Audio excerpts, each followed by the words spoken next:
Hindi ko alam kung anong mararamdaman ko kay Ivan. Galit ako sa kanya dahil muntik na niya mapahamak si Ronron. Pero nung sinabi niya na hindi naman niya alam na may sakit yung anak namin, tama naman yun eh. Alam ko namang hindi naman niya sinasadyang mapahamak si Ronron. Alam ko yung sinasabi mo, sis. Kilala mo ko.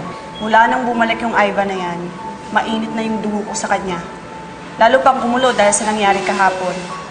Pero alam mo, nung nakita ko siya kahapon sa tabi ni Ronron na umiiyak, tapos humihingi ng tawad, naramdaman ko yung sincerity niya eh. Kaya yun, nawala ng slight yung galit ko sa kanya.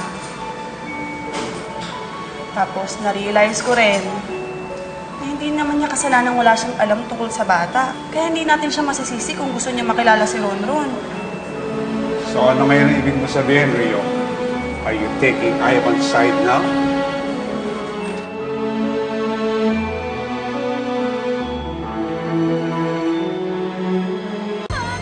Alfredo, mali ka naman ang narinig. I know what I heard, Luisa. Rio's justifying Ivan's action. Mali, pero dapat intindihin. Wala akong kinakampihan sa inyong dalawa ni Ivan dahil Team Luisa ako. Pero hindi ko rin kaya magbulag-bulagan sa nararamdaman ni Ivan. Hindi naman niya kasalanan mawala siya sa buhay ni Luisa at ni Ronron eh. Kasi wala naman siyang alam. So, ako ngayon ang inconsiderate dahil hindi ko niisip ang nararamdaman ni Ivan? Si Ivan ba? Inisip niya kung ano nararamdaman natin?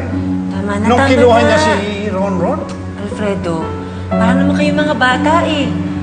Ang gulo-gulo na nga ng sitwasyon, lalo pang gumugulo. Alam niyo, hindi naman awa yung solusyon sa problema.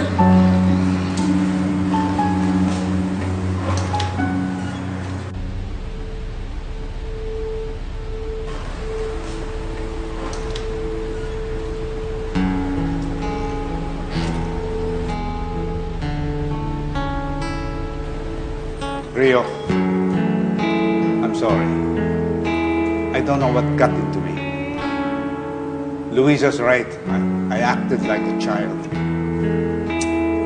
I'm sorry.